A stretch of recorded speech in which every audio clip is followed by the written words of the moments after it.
Hello and welcome to Tales from the Temple Tankard. I am Jim, aka Arjun Wayne. I am a dungeon master for Avarice the Shattered World and your host of DM&D Chat. We had a little interruptions the last couple weeks here, but we're hopefully be back on schedule here. I do intend to probably to continue kind of the every other week schedule. Give me a little bit more time to write out my notes and everything else. But also more time for you guys to kind of send me some suggestions for topics or questions and everything else. So feel free to keep sending things either through videos, the video comments or anything else, or send it to my DMs in Discord if you're there. And speaking of Discord, we are on the House of Gamers Discord server, where we have a number of games, including a new Starfinder game that's about to start up here. So if you're looking for some new games, come check it out. And if you're looking to run some games, we got lots of players who are eager to jump into some playtime. So go on over to the House of Gamers and log in and get things started up. So this week we're going to be talking, call this behind the curtain, because one of the things that we do a lot as DMs and are often forced to do is tweaking our encounters on the fly, for a number of reasons. And so we're going to talk about some different situations where you may want to, or in some cases may not want to tweak an encounter, and then some ways of how to do it and how to do it so successfully, so you don't break things or run into any major problems or anything else. So first off, why do we modify our encounters? Well, I'm going to go over 3 different reasons here. First of all, you can never cover every base and think of everything the party is going to do. Because invariably you may think of 3 ways that this encounter might go, and the party goes a 4th way you didn't even consider it, and suddenly you're just off in left field going, what do I do now? So in that case, you're forced to tweak your encounter because what you planned for isn't happening because the party went off in a wild direction, or the NPC you plan to give information, the party went and shot and killed them, or just things can happen in a game that you suddenly are forced to tweak your encounter. So some ways this will manifest here again as the party decides to kill a vital NPC. They may roll really badly, and you're just not able to give them the information because they're not rolling well enough to find it. And so this is where a situation where you might have to allow the party different tests. You might need to give the party maybe an idea roll or something that might jog the player's memory based on something they've experienced in the past. Or maybe there's just something that they need to look into and they just didn't think to go there. You might need to call their attention to something. Maybe there's a secret door and they just are not spotting it, or they're even looking for it. And suddenly there's a little bit of a draft or a bit of a wafting bit of smoke from under a strange little slit in the bottom of the wall that they didn't notice the first time around. So just something that's going to drive them in that direction. So those are a couple of different tweaks, but the reason why it might just be because you didn't think they just weren't finding it. They didn't think to go there, or just something isn't happening, and you need it to happen. So here's some ways to nudge them in the direction here. I will say there are sometimes the party is going to do something that comes out of left field, and you may just want to let it happen. Quick scenario here, and I've maybe told the story in the past here, but I had a party that had a really powerful artifact, a magical prison. And throughout the course of this campaign, they were leading up to this confrontation with this big bad guy and this terrible person. And actually, they were the bad guys. It was an evil campaign, and they were trying to take down the prince of this region. And so I had totally forgot about the prison that they had, and they went to meet with him. They'd conned their way into having a dinner with him, and they walked up and, using the magical gem for the prison, shook his hand, and boop, he was gone. I had planned this entire encounter out with a big combat, and he was going to be all this crazy duelist person was that, and the party just bloop, gone. And it completely, I had forgotten about that item. It had been for months earlier. They got this thing, and they'd never used it since then. And so they just went, okay, we're going to use this thing. I'm like, oh, well, you know what? It happens. I hadn't planned for it, but it's just one of those things where you just got to let it go, because they came up with a great plan. They did something you didn't expect, but I'm not going to say, no, you can't do that. They absolutely can. And so while it threw me for a loop, you can then figure out ways that the plot can still advance. What can they do, or what this person is now missing? Who is looking for them? How are they going to cover up this guy's disappearance? So there's still ways for the campaign to progress. But that encounter you had planned, gone. So, like I said, sometimes let it happen and see where you can go from there. So don't be afraid to let your party go off and experiment, do crazy things like that. But in cases where you need to tweak the encounter in order for something important to happen, that's where these tweaks can come in. Another reason you might tweak an encounter is the party versus enemy imbalance, or party versus NPC imbalance. A lot of times, what you go into a camp, you go into an encounter, and the party, through a series of good tactics or just crazy rolls, starts to steamroll over the enemy, or vice versa. Maybe the party has some bad rolls, and the enemy has a couple of, like, the key crits, and they're suddenly rolling over the party. How do you? But the encounter is still going on. How do you prevent the whole thing from going off the rails and just losing everything? Well, turning a loss into opportunity, as Baldwin said there. So the idea of it now, okay, so the party's rolling over the bad guys. More bad guys show up. Have some more waiting in the wings. Maybe somebody that manages to that lieutenant gets taken out by that lucky crazy crit from a paladin or the rogue or something else, and suddenly you just want to introduce another lieutenant. Sure. Rather than bringing, like, this is the twin brother of this guy, and they have the exact same equipment, the exact same stats, swap it out. Maybe this guy has a sword and a shield, this guy shows up with a two-handed axe. And tweak their stats a little bit, and suddenly you have a new enemy to fight that prolongs the fight or moves into that opportunity. So you tweak that encounter to prolong the encounter to make it a little bit more epic. I want to warn you off of just pushing more bad guys at the party until they lose. That's never a good feeling for anyone, and it becomes really obvious that, oh, we're not supposed to win this fight because more guys just keep coming. So try to kind of make that more of an organic thing. Like, maybe this person runs in with a squad of guys from somewhere else in there, or they hear them coming. They hear the voices shouting from the hallway, and the party is like, oh god, need to finish off these guys and prep for an assault from these guys. Or suddenly a wizard ally teleports in with a group of people, and they show up there, and poof, there's something there. There's ways to tweak your encounter to make the combat encounter more epic, without just being like, oh, yeah, you win, moving on. So, obviously, there's things you can do to your individual monsters. If you need to tweak up the hit points on someone because that crit was going to take them out too fast, or you need to, just like make them hit a little bit easier. Maybe as they frenzy, as their health gets lower, their to hit goes up, or their damage goes up. Ways that you can kind of make an encounter feel more dangerous as it goes on, without just being like, oh, this is just cheating. So the idea that your enemies can do things the party normally can't.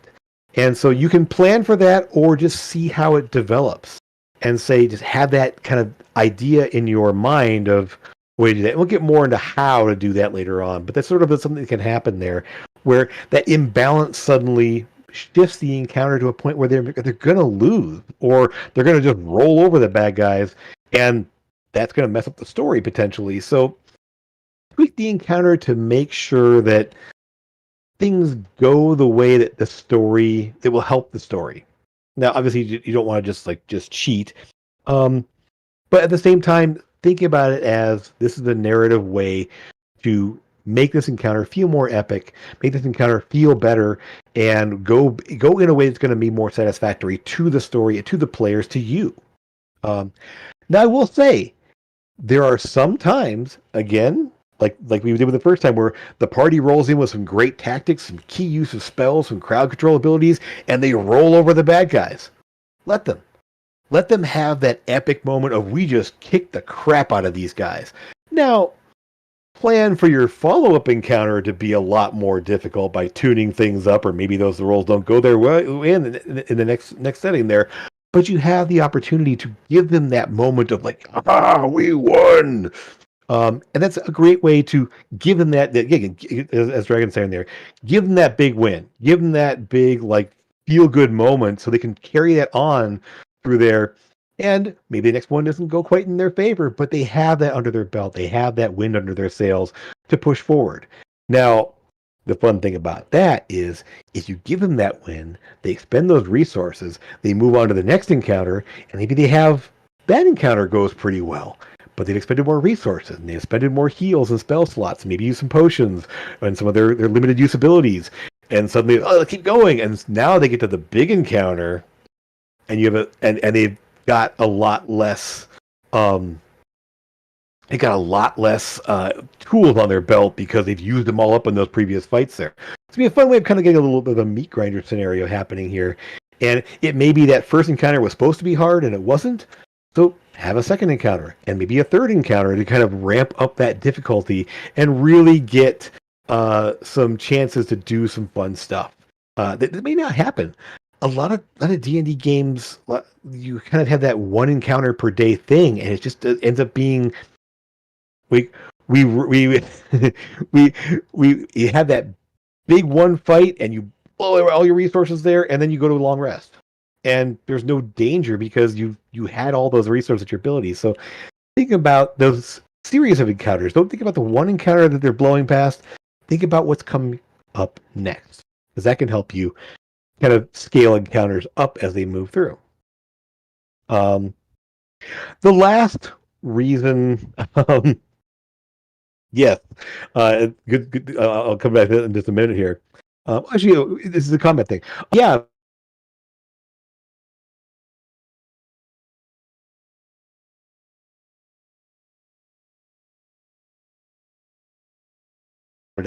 I ran a version of that about 5 years ago, and the party, really led up to this big fight. But in my first version of that, the bad guy, Wraith, really got used too soon. He didn't get to be developed into something the party really cared about taking out. He took out an NPC they really hadn't had a chance to get to know, so it wasn't a big of a loss or an impact. And so the story beats happened too quickly. And so this allowed me to build up to a big encounter. And when the encounter happened, it was a big, nasty, drag down fight with a lot of crazy things happening. And so it really helped. And at that time, I had planned for some things, but I really didn't think about what the party was going to do in this series of encounters. And they took out Wraith too quickly. And suddenly it was like, well, this whole fight just shifted because the main bad guy's gone. And so I really didn't balance that encounter very well. And so I've learned a lot since then, obviously, and that's why I'm passing it on to you to kind of learn from some of my mistakes, to really kind of think about how you want your encounter to go. And you might need to tweak it. Maybe they just have a chance to get through some other encounters before that happens there, and it really makes the final encounter bigger because they had a chance to go through some lieutenants and find out some things there. And so it's really a matter of, I mean, you might have to speak on the fly, you might have to just see where things go, and kind of build up to a bigger epic moment. The third reason why you probably you might want to tweak an encounter is to engage the party. If the party is sort of like, especially for role-playing encounters, they're just not getting into the scene, they're not really gelling with the NPCs, they're not really finding out the information, they're not doing any of the research. So to find out the information they need to find out or the investigation they want to do. So I would say this, when the opportunity happens where a player shows an interest in something, engage that interest. Help that person find the information they want. Drag other people into it. And so you may find have this encounter where there's this information to find out, but this other player might have something in their backstory, something in their interest they're into that drives them to want to find out more about that there. So you may want to tweak an encounter to delve into that, give them the opportunity to roleplay with that NPC, give them opportunity to find out that information because they're interested about it.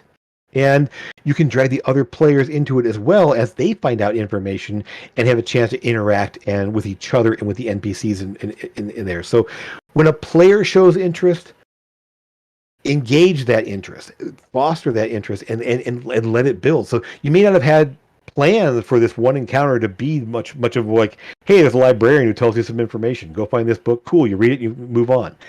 But when the players go, hey, I'm going to flirt with the librarian and try to get some helpful information, or I'm going to go delving into this stack of books and find out things here. So let the players guide that set of interaction. Let them kind of guide those encounters. It's really a big thing for, especially for non-combat encounters, where it might fall flat, but you have an opportunity to let your players really get into what's happening around them and to delve into your world a lot of times, where what might be a minor encounter turns into a really cool role-playing moment that involves the whole party and a cast of NPCs and all kinds of lore and information like that, and let it happen.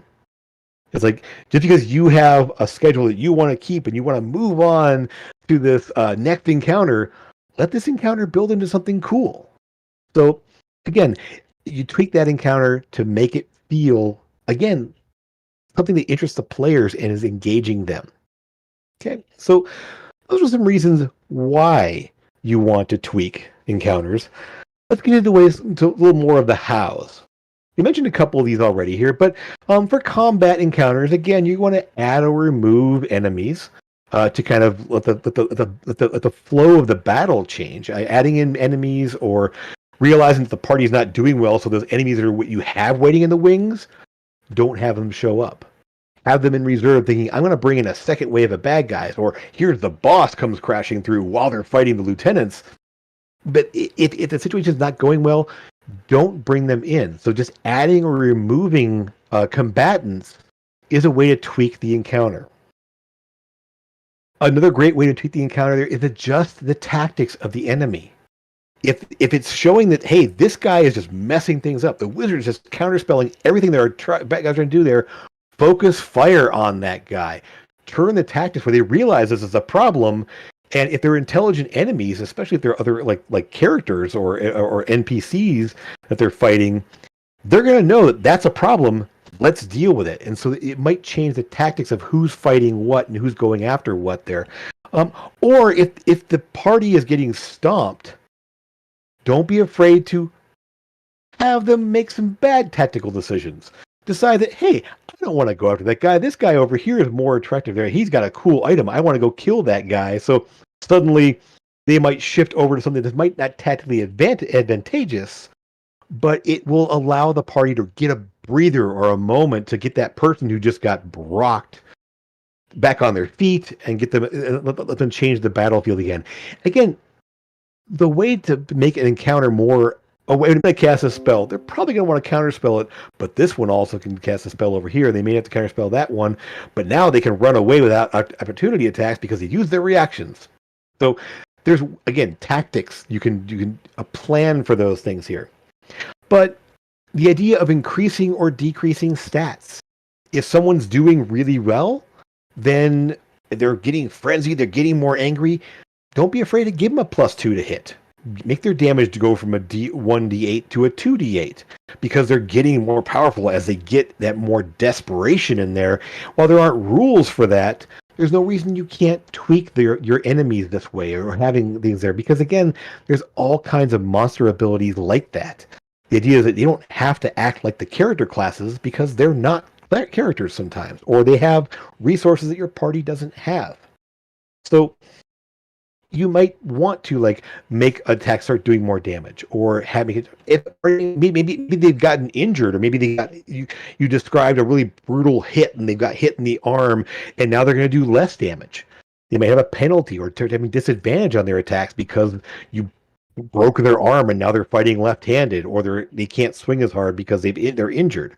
Don't be afraid to kind of tweak that too. So again, increasing their stats there. Another wild card for combat is adding an ability.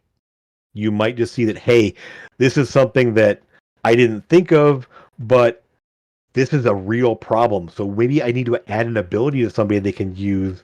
And it goes along with the theme of they have, or it goes along with a spell they might be able to cast normally, but give them an ability, just maybe just even just to kind of tweak something all of a sudden, just of like, hey, out of desperation, they pull off this one cool maneuver that they suddenly live, or they have an ability and they don't use it because they already have a huge advantage. So while they would normally be able to use this thing, this is going to just wipe out this encounter if they do it. Pull it back, add or remove an ability that might help. Make the combat more epic, make the encounter more dynamic in some way. And another great way to tweak an encounter, especially a combat encounter, is change the environment. Floor drops out, the ceiling drops, a fire rages through, a lightning bolt hits because of the storm raging somewhere. Something that changes the environment in some way. And where it's not so much an enemy that shows up, it's just suddenly there's a new element to deal with. In some cases, it might be a layer action for someone, or just something, a natural phenomenon that happens, or because they cast too many fireballs in the room there, the wall collapses. And now there's suddenly difficult terrain to move through an area, or literally they blow the floor out and they drop down from the second floor to the first floor. And now there's this rubble and you have a 2-story battle happening. So, and you can plan for that ahead of time, but it can something that might happen in the middle of a fight when you realize that, hey, this is logically going to happen. They're just throwing around huge fireballs or massive thunder waves or something else just things that are causing huge amounts of destruction to the environment. So change the environment to tweak the encounter. So some different ways to change to modify your combat encounters. But let's look at modifying role-play encounters. You may have an NPC that's grumpy and not wanting to cooperate with someone. It's the way you play this guy. It's this grumpy old shopkeeper, like, get out of my store, whatever. I'm not going to help you guys. You're a bunch of annoying adventurers coming in here ruining everything. Of course, what shopkeeper would actually turn away adventurers because of money? But you never know. Maybe you have a strange guy who wants to just keep his stock to himself and doesn't want to. Whatever. It's your NPC. You decide what he wants to be. But they may want to find an item from this guy or find out some information from this guy about something that's going on. But they're just not having the rolls aren't going well for them. They're just not having luck with finding the right way to approach this guy, and no one's really coming up with a good way of like engaging with him in some way. So what you may want to do is have somebody in the party notice a holy symbol on the guy's shelf. That, oh, maybe this guy here. And so now a person who might have deceit or perception, or somebody who might happen to follow that same deity, might find a common ground or a way to engage this person. If the shopkeep wants to avoid gold inflation in this town, our adventurers messing up our prices. So maybe that is a point of connection, or maybe have the shopkeeper notice something about, oh, you have a symbol on you. What is? Oh, I know what that is. Maybe you're not so bad after all, or even just something that's going to suddenly turn that encounter from something that's being very confrontational to something that maybe now you have an in with that person. You have a way to engage with them. So it's sometimes if they have good RP reasons and they find a way themselves, work with that. Don't just shut it down. Let the players come up with it themselves, saying, "Hey, maybe this guy is into this kind of thing, or maybe your character can flirt with the person, or somebody notices through an insight check that they're focusing more on this one person over here while they're all grumpy with you. He's kind of giving a little sly smile over to this person over here. So now there's a way to change this encounter, a way to tweak it here. So if it's just not going well, or it's just not engaging way we want to there, introduce a new element that allows them to get an advantage or allows them to get more out of the encounter itself. Sometimes a role-playing encounter might involve bringing in a different NPC. Maybe the shopkeeper doesn't like the party, but he has an apprentice that comes out from the back door saying, "Oh, I can help you. Actually, yeah, like go away, leave him alone here." No, I can help them. I can help them. So So maybe that initial encounter in there, but bringing in a new NPC, that person then becomes a helpful one. Or the party just notices that the person's like off to the side, they're kind of smiling and rolling their eyes at the big guy here, and so they might come back and talk to that person instead, or wait till later on and talk to them in the tavern later, saying, "Hey, recognize you in that shopkeeper's place. You have any information for us, or can you help us out?" Again, ways they can get the information through other things they may notice about the encounter. If the party is stuck for information, they're just trying all kinds of information here, and they happen to be talking to this one person, but you didn't think that they would know anything because they're just a shopkeeper. Why would they know about dragons or whatever? Because, well, maybe because they came to this person, they might have a little information. Something about them, like this is the person they choose to engage with. So provide the information based on what this person might know. You hadn't planned for it, but this is the opportunity that you have to present some information to the party that they may not have thought of other ways to get to. So again, there's that thing where that role-playing encounter can suddenly shift in a lot of ways to help it become more interesting, more informative, more a better experience overall, better encounter overall. And sometimes they're just not interested, move on to the next one. You can decide to kind of let them say, "Hey, nothing's going on here. They're not gelling with this person. They're not taking the bait. Let them go somewhere else and find out information from somebody else instead." They may have people that say, "Hey, this guy was really helpful. Let's go back to him." Or, "You know what? He wasn't helpful last time, but maybe he knows more about this." And so while they might not get something from that guy the first time, they may come back, and then you can kind of develop that NPC and that relationship with the party by tweaking the encounters they have with them. Okay? The last form of encounter I'm going to talk about here is exploration encounters, where they need to find clues, where they need to determine like where to go, what information they're trying to looking for here. They're trying to track somebody down or whatever else like that. One thing that I mentioned this before in encounters, I mentioned this before in skill tests and like that. If something is essential for the party to find, don't make a test mean they don't find it. So let's say it in a different way here. If you need the party to find out some information, if you make it so that they test and they fail, they won't find it out, they're suddenly stuck. So what I'm going to suggest is, rather than saying you have a DC of 20 to find this information out here, but you need this information to go on to find the bad guy or to move on to the next part of the plot, what else is that? Don't make them test. Remove that DC 20 from your mind and think, okay, everybody roll. Who rolled highest? They found it out. They realize what it was. If two people tie or they're really close, then they both kind of look at each other at the same time and think of it simultaneously.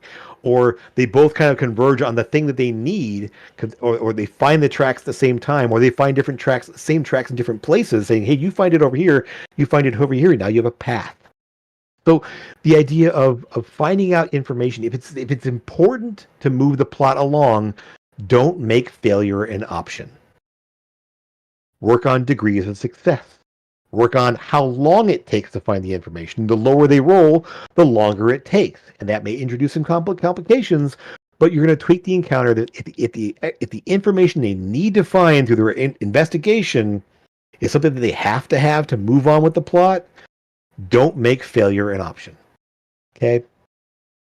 And then don't forget, if you have in your mind that this is going to be a 20 DC to do this, but they come up with a great way to look for it or a great strategy for finding it out, lower the DC or give them advantage.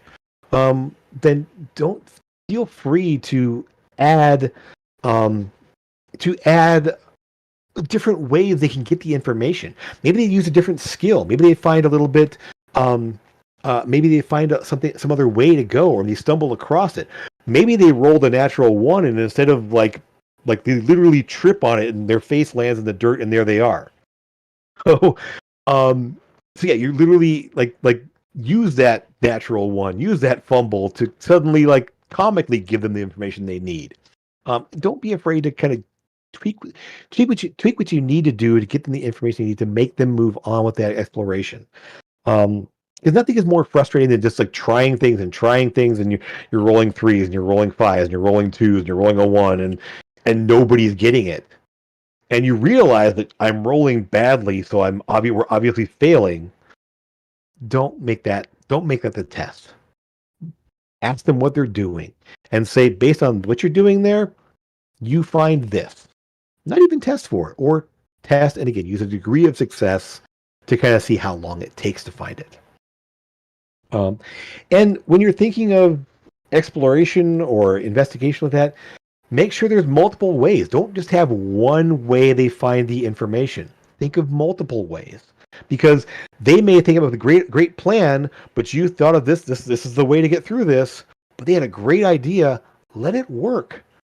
Don't be so mired in that this is the one way to get through this, that when they come up with a great idea, let it happen. Let them succeed at it, because they came up with a cool plan. There's no reason it shouldn't work. And you may want to tweak it a little bit here and there, but let them be successful, because nothing is more frustrating than just being stuck in the same thing over and over again, and low rolls are the cause of it, or you just can't come up with any ideas. Give them a hint, give somebody opportunity, give them an idea roll if they need to, or just something that's going to move that along. So tweak your exploration encounters or your investigations in various ways to help advance your story. Okay, so that's basically the hows and whys of tweaking encounters, different kinds of encounters, different reasons you might want to.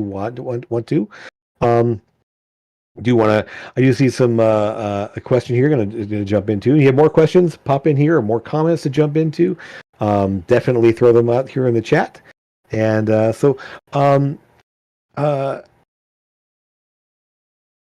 okay. So how do you use improvisation for combat scenarios, like a big Navy battle that you expected, but the ships sink? I would say for improvisation is like, if you have an idea for how a combat's going to start, think of some different ways that it can change. While you're not going to improvise everything about a combat, you might think of like, hey, at this point, somebody sets up a fireball on the deck of a ship, it might sink the ship, or somebody from a different ship starts firing cannons into it, or like launching lightning bolts through your ship.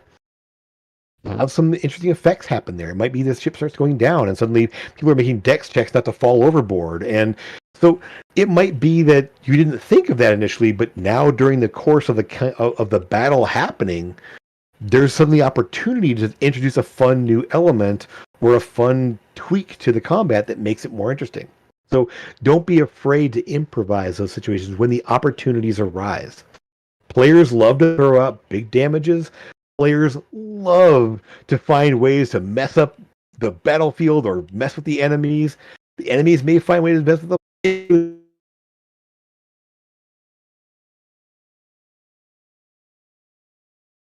Again, tweak that, make it more for everybody involved.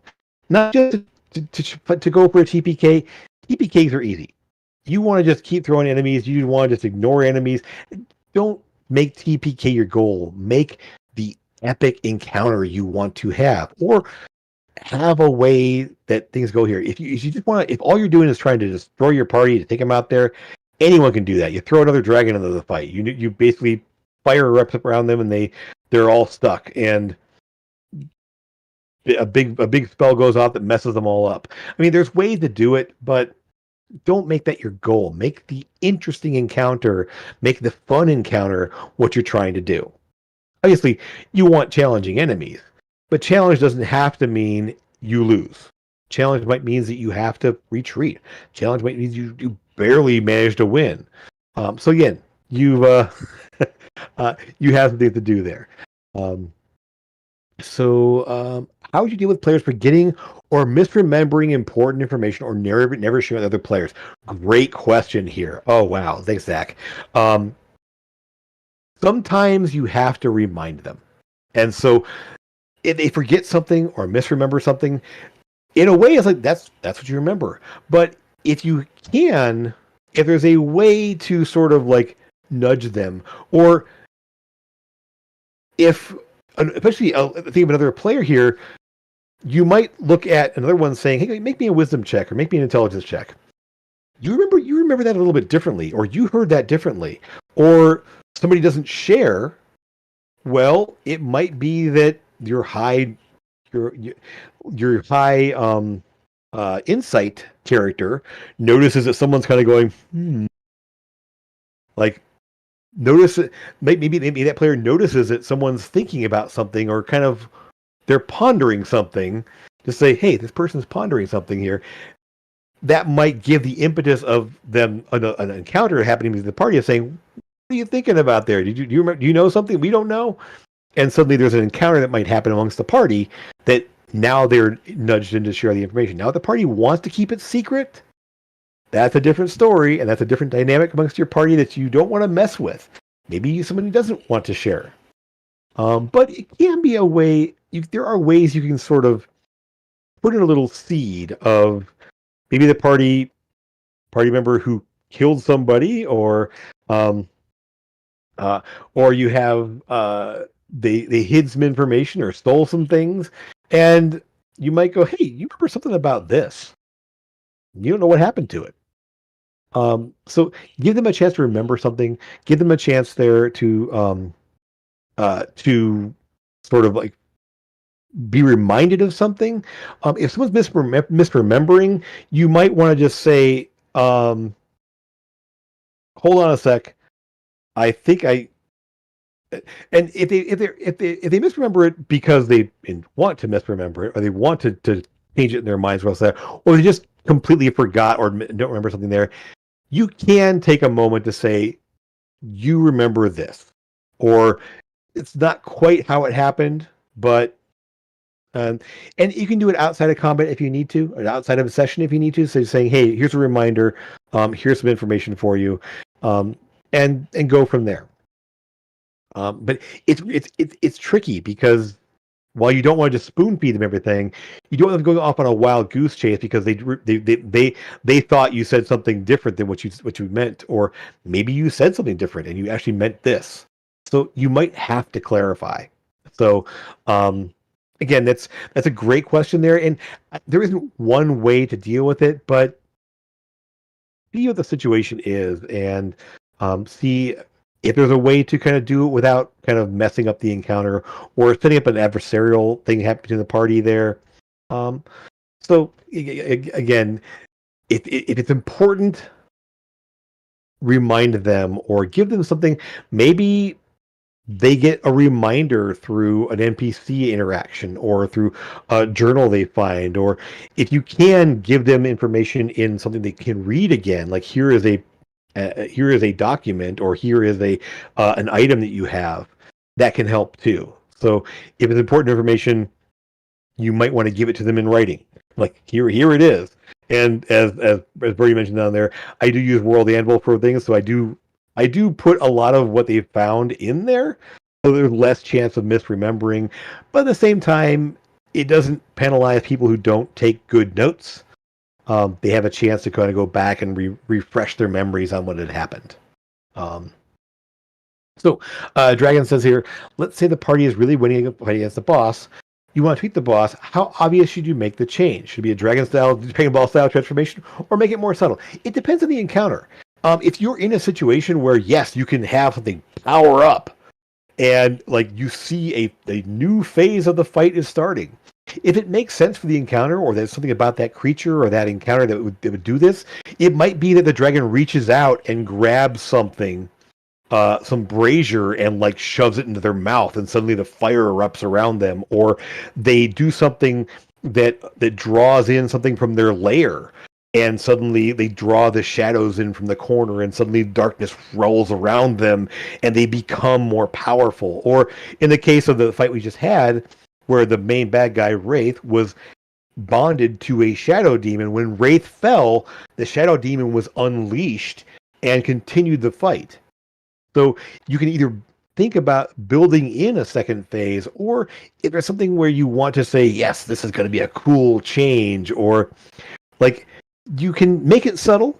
You can just say, "Hey, you notice that like his attacks are getting stronger as he's getting weaker because he's getting more desperate and he's desperately thrashing out at you trying to think that, or this guy's getting more and more angry and hitting harder. It can be more of a subtle like thing that subtly shifts, or it can be a full on change there. It really depends on which kind of encounter you want to go for. I think some of those big epic encounters against monsters where suddenly they draw in that thing or they have that thing in reserve that lets them power up. It's a cool way to go. So it really depends on the type of encounter you're going for. But it's a really fun way to make an encounter feel more epic when you have that multi-stage fight or having that. I mean, the idea of suddenly the necromancer, all of his minions have fallen, and he just basically steps back, and darkness wells out from him, and they all rise again, and then rush into attack. The idea of that sort of a stage thing of there not being a spell that can be countered specifically, but a magical effect that can be kind of pushed out, an ability they can do that isn't necessarily counterable. Because I, yeah, it's just again see what you want to see what makes sense for the setting there, and what's going on with your party. Um, yes, I know, Zach. You have definitely tried to end us many times, and I have always felt that those big fights where you know you're having trouble, where you're getting beaten down, you're having to draw in those desperate heals and everything else, are just such a great way to work on the party's teamwork. Um, a little bit of Ray's voice kind of creeped out of me there. Um, where party had to kind of come together as a team and change their tactics in order to keep the person from dying, or that desperation move that they have to pull off there, and let them uh, let them have those moments of that desperation, but those cool moments of that clutch heal that pulls somebody back from the brink of death and lets the fight continue. Um, those are such great ways to do that, to make that encounter just feel bigger and more powerful. Um, Aaron, there, great. How do you deal with more chaotic players? Not problem players, but players that are more inclined to misbehave. Yes, I got those. You know what? Let the players be chaotic. You never know what they're going to happen, and expect chaos. As you work with a group of people there, you expect certain things there. You never know what's going to happen from some there. Sometimes they're going to use a spell one way. Sometimes they're going to try a different ability a different way. You never quite know what they're going to throw at you. So embrace the chaos. Expect the chaos because it's going to happen. But how you deal with them is you just let them do what they're going to do. You When things come at you, you have to kind of like roll with it. Don't just say you're going to try this crazy thing or just use this ability that you've never used before. Cool, do it, bring it on, and let it go in a fun way. Let them succeed at it. They want to try this chaos there. Now, if it's just too crazy, it may backfire spectacularly, and that can lead to fun, crazy moments too. So, like, let those chaotic players revel in their chaos. Let them mess with the battlefield and think of some fun consequences. If you can't do it on the fly, let's I mean, let the dice tell you the story. If they want to go for it, hey, do you want to try that crazy thing? Fine, roll that d20. Add this spell. Add your spell attack modifier. You want to throw this spell and try to blast the ceiling loose there and rain down the ceiling down on the bad guys? Sure, go for it. Roll your attack. Roll your damage. See how well you roll. And it may be spectacular based on what they roll. It may be not quite what they're going for, but let the chaos happen because it's going to make for a more fun encounter. Something you didn't plan for, something the bad guys couldn't have planned for, and the rest of the party may not even have thought of happening there. Let the chaos come. Okay. Let's see. Did I miss some questions before? Let me just roll up here a little bit. Um,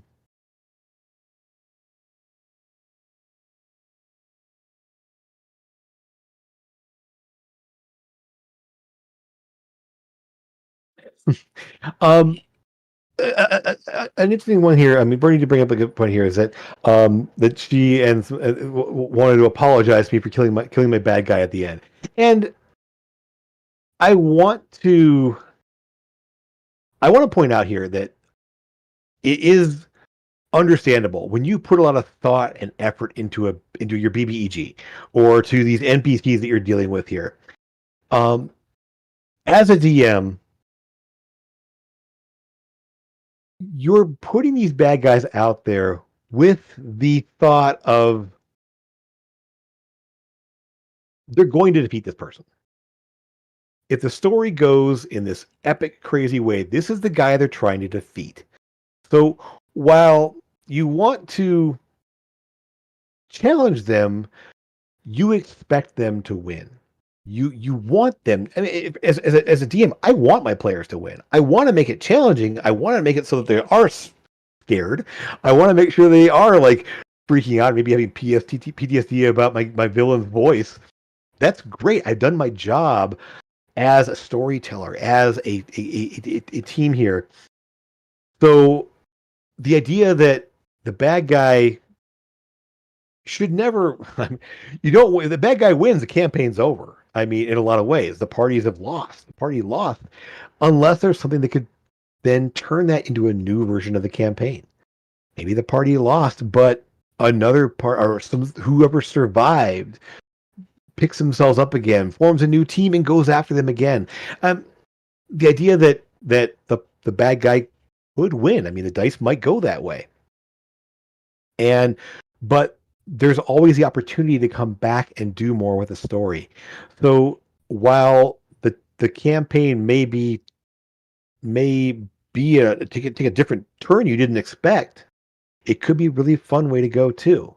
But again, remember, as a player, you expect the bad guys to be bad. You expect the bad guys to be difficult. You expect that culminating fight to be a challenge, and so don't be surprised when it is.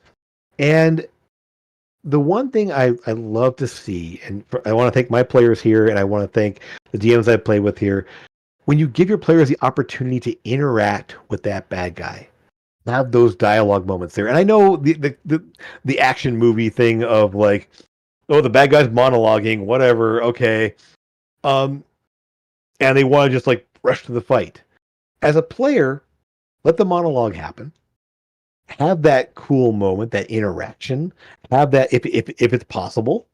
And if it's not, or if it doesn't quite work out that way or whatever, let the interaction build and grow and have a great time with it. Because again, this is a big moment when it comes to the end of a campaign. And Zach, we just ended almost a 4-year campaign with Zach here and in Pavea, and it was amazing and epic. And it was cool to see the epilogue of what happened afterwards and where things might potentially go for some short adventures in the future. We'll see.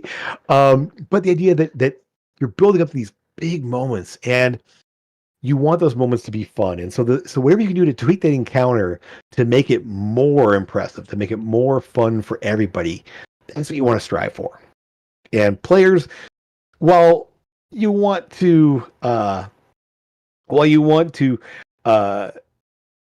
win against the bad guy there, and realizing that yes, the DM has probably put a lot of effort into this, but they put the effort into this encounter with the thought of when they win, what happens next? When they win, what do they want to do with their winning? So that's why, again, making that encounter as epic as possible, especially for those big final encounters there, you want to do what you can to make them more interesting and make them more fun.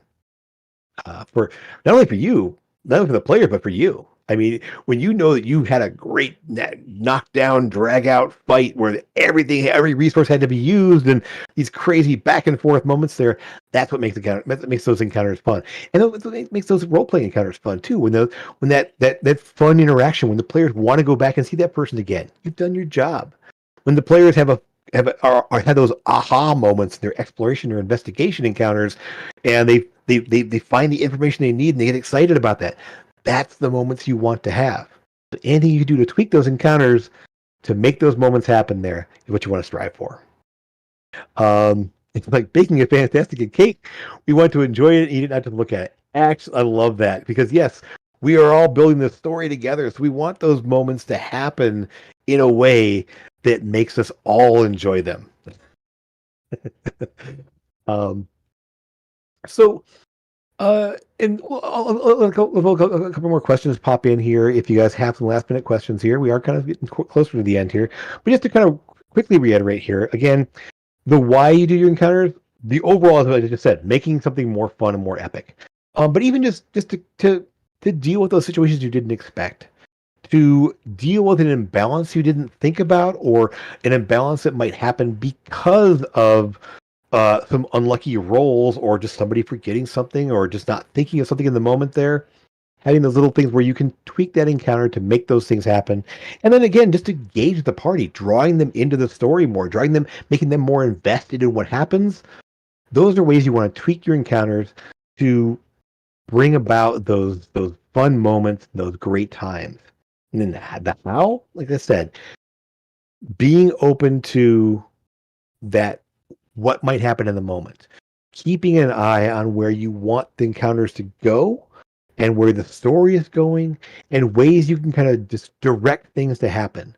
In combat, you want things to be cool and fun and crazy. Then ways you can tweak that there to keep that energy going. For your role playing, and ways to tweak around to shift to get the information they need to have the fun encounters they want to have. That's what this is all about. And so don't be afraid to tweak your encounters, to hide behind the curtain and make those things happen that they may never know about, but that make things more fun. You have in person, we have DM screens for a reason. In our digital world there, we have our messages flying back and forth there. We have things that, hey, you can't see what's in my notes in front of me. And you don't know what I can tweak things on my monsters on the fly if I want to, or I can just make some things happen. So don't be afraid of those things, because those are your tools to make a game bigger and more fun.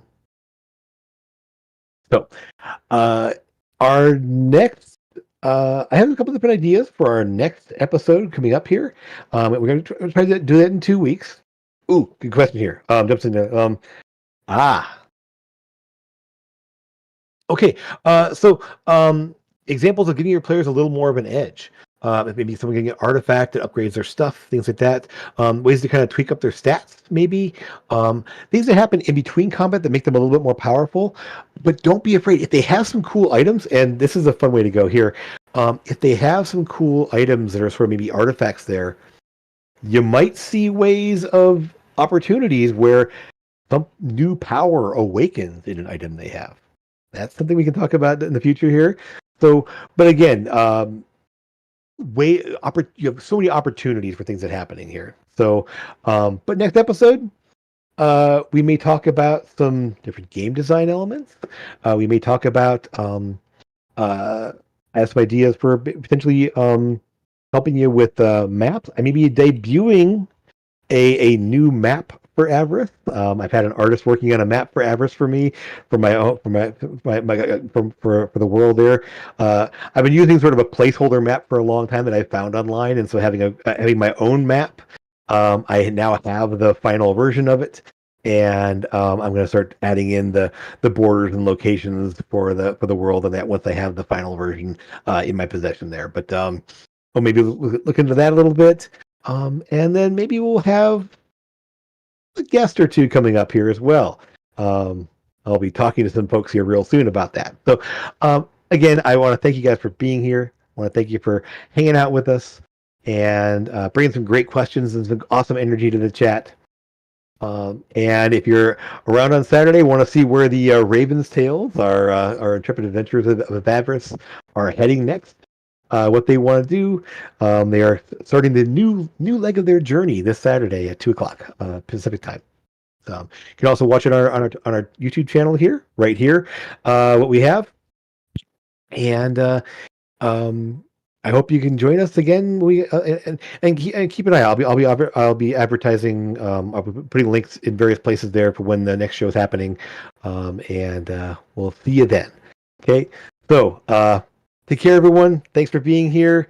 And as always, thanks for hanging out in the Temple Tinker with us there. Drinks are on us, and we'll see you again real soon. Take care. Bye.